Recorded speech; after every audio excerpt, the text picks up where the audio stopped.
नमस्कार दोस्तों, यह है वायरल फैक्ट। और इस वीडियो में दरअसल बात हो रही है कि सऊदी अरेबिया ने टर्की के कुछ सामान का बॉयकॉट कर दिया था।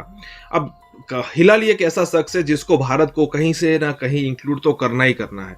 मतलब अपनी जो भी बात हो, बात इधर चल रही है, वहां से इधर यू टर्न लेके इंडिया को बीच में घुसाना ही घुसाना है। अब सिचुएशन यह है कि सऊदी अरेबिया ने टर्की के कुछ सामान का बॉयकॉट कर दिया। अब यहाँ पे फिर कनेक्शन आ गया इंडिया का कि भाई सऊदी अरेबिया, उसके अलावा अमेरिका, उसके अलावा इजराइल और उसके अलावा इंडिया का एक ग्रुप बन चुका है। और उसके अलावा ग्रुप है चाइना का, ईरान का और टर्की का, और हम बीच में सपोर्टिव रोल में है। लेकिन सिचुएशन उस दो कंट्री की है और हम सबको पता है कि मुस्लिम कंट्री का लीडर बनने के लिए टर्की जो है वो मतलब बहुत आकुल व्याकुल हो रहा है। और फिलहाल ही के दिनों में अगर देखें तो मुस्लिम कंट्रीज का जो लीडर है वो सऊदी अरेबिया है, अनडिस्प्यूटेड सऊदी अरेबिया है। और उन दोनों की लड़ाई में पाकिस्तान बीच में घुस रहा है। हमने कई बार देखा, इमरान खान भी घुसने की कोशिश कर चुका है और उसके हिसाब से कई बार उसको सऊदी अरेबिया के बिलियंस ऑफ डॉलर वापिस भी देने पड़े हैं। ये सिचुएशन हम सबको पता ही है। तो दोस्तों देखते सबसे पहले इस वीडियो को। जी, सऊदी अरब ने जो टर्किश अशियाएं उनका बॉयकॉट कर दिया है और हम ये भी देख रहे हैं कि बड़ी अहम स्टेटमेंट्स तैयब एर्दोगान की तरफ से भी सामने आ रहे हैं पिछले कई अरसे से। थोड़ा सा मैं जानना चाह रही थी कि इस हवाले से जरूर बात हो जाए। हिलाल साहब, आपको क्या लग रहा है, क्यों सऊदी अरब की जानिब से ऐसा फैसला किया गया, टर्किश अशिया का बॉयकॉट क्यों किया गया? देखिए, एक बहुत बड़ी तब्दीली आ गई है उस रीजन में। Saudi Arabia, GCC countries, Israel, America और इंडिया भी एक तरफ हैं, ईरान, टर्की, चाइना दूसरे तरफ हैं और हम भी उनके ही साथ हैं। तो ये एक बहुत बड़ी तब्दीली आनी है। आपने देखा होगा कि एक जीसीसी मुल्क जिसने हमें कुछ पैसे दिए थे, जब हमने कहा कि भाई हम चाहते हैं कि कश्मीर पे ये एक रेजोल्यूशन हो, जब नहीं मिला और हमने कहा भाई हम चाहते हैं, हम किसी लोगों से बात कर रहे हैं, उन्होंने जवाब उनका ये था कि फ़ौरन हमारे पैसे वापस कर दो। और हमें इमरजेंसी कंडीशन में पैसे उनके वापस करने पड़े।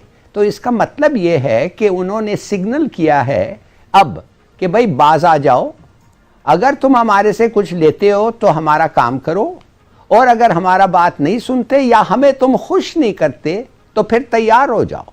अब आप सोचिए तो सही, हमारे 8 मिलियन लोग हैं, 8 मिलियन पीपल हैं जो काम करते हैं। हमारे रिमिटेंसेस को क्या होगा अगर उनको निकालने के लिए?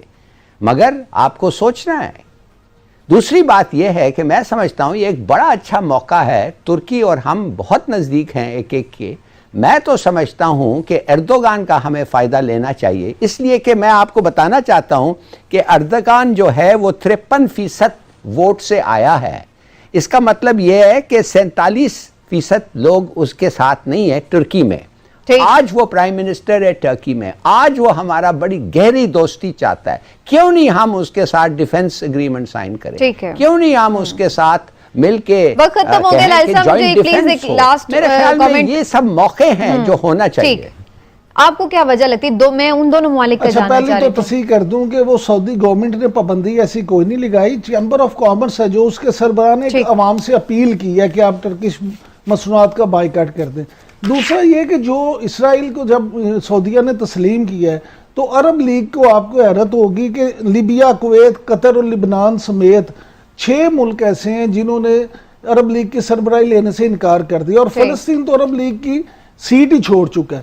अब ये वहाँ जो सारी गेम बन रही है ना, गेम ये बन रही उसके तनाजुर में हो रहा है। अच्छा, अब मैं ये गेम आपसे डिटेल में सुनते हैं, तनाज़ा बढ़ता नजर आ रहा है। जिस वक्त हुकूमत चेंज होती है, महंगाई होती है, लेकिन जो इस वक्त महंगाई हुई है ना, इसने खीर कर दी है। हर चीज महंगी हो गई है, आटा चीनी ज्यादा हो गया है। हालात में नहीं काम चल रहा। हम तो कारोबारी बंदे हैं, दुकानदार बंदे हैं, चीजें सारी महंगी हो गई है। जिस चीज पे भी नजर दौड़ाएं तो वो आवाम की अप्रोच से बाहर हो चुकी है। हमने वोट इनको दिया है पीटीआई को, मगर कोई किसी किस्म का कोई रिस्पांस नहीं है। गवर्नमेंट जो है ये सारा दिन ट्विटर पे हुकूमत चला रही है। अब जिस चीज का भी इन्होंने नोटिस लिया वो चीज महंगी हो गई। लोगों को कपड़े निकाल दिया, मतलब है खून चूस लिया आवाम का, और कहते हैं कि मैं नया पाकिस्तान बनाऊंगा, ये करूंगा वो करूंगा। ये कैसे पाकिस्तान है? दोनों जमातें आपस में लड़ रही है, झगड़ रही है और इधर आवाम का बेड़ा गर्क कर दिया यार। कोई भी जमात हो, हमारे को महंगाई कम करके दो यार। इस मुल्क को अगर बचाना है तो सबसे पहले महंगाई को काबू करना पड़ेगा। आपने घबराना नहीं है। सबसे पहले तो यहीं से ही बात का आगाज करना चाहूंगी आपसे भी कि आखिर क्या बुनियादी मसला है, वजूहात क्या है, क्यों ये महंगाई हमारी जान नहीं छोड़ी?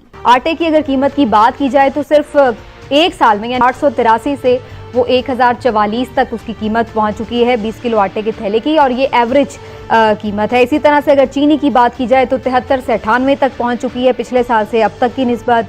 अगर हम बात करें पेट्रोल की तो 114 से 104, इसमें थोड़ी सी हमें ज़रूर कमी नज़र आई है, लेकिन अगर दूध की बात करें तो 93 से 103 रुपये तक पहुंच चुकी है। चीनी में ज़्यादा हमें नज़र आ रही है कि बहुत ज़्यादा बढ़ती चली जा रही है। इसके अलावा जो सब्जियां हैं और फल हैं उनकी कीमतें भी आप सब जानते ही हैं कि किस तरह से बढ़ती चली जा रही हैं। अब जानने की कोशिश यही करनी है कि जी आखिर इसकी वजह क्या है। ज़फ़र साहब, पहले आपकी तरफ आते हुए व्हाट डू यू थिंक, क्या रीजंस हैं कि महंगाई है हमारे मुल्क में और बढ़ती ही चली जा रही है?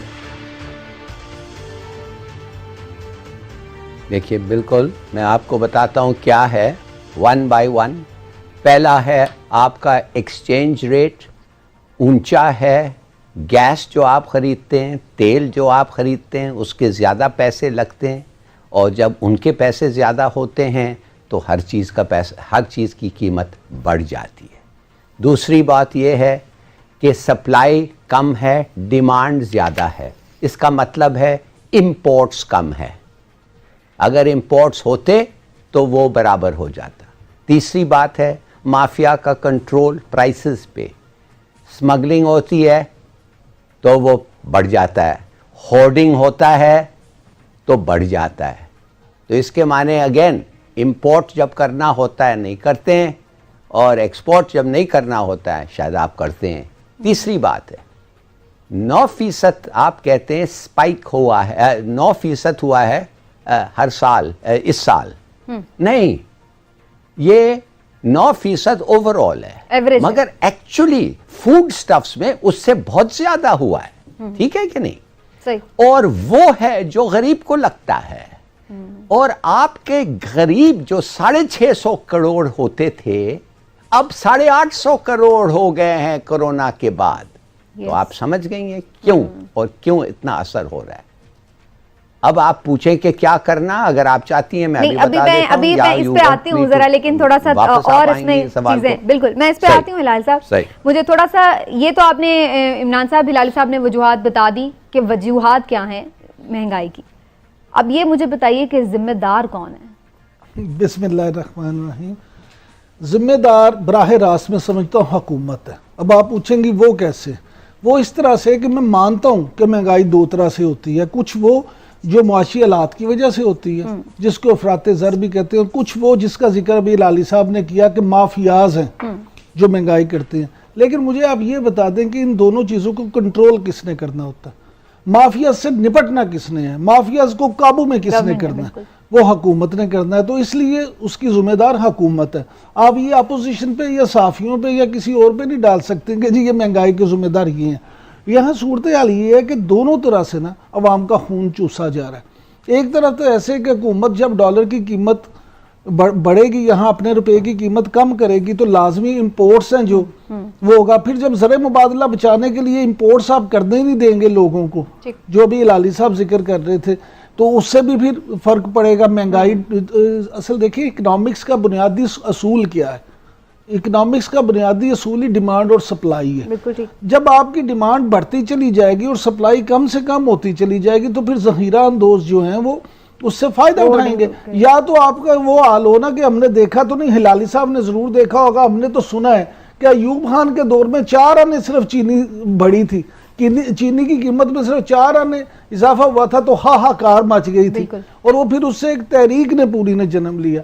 अब इशू ये है कि यहाँ पे मेरे तो हर दिल अजीज वजीर आज़म है, हमारे प्यारे और बड़े खूबसूरत और क्या कहना चाहिए, पर्ची के बगैर तकरीर करने वाले वजीर आज़म इमरान खान साहब, वो जब तक आटा माफिया, चीनी माफिया और ये सारे माफियाज को कंट्रोल नहीं करेंगे, उस वक्त तक ये चीज़ें बेहतर नहीं होंगी।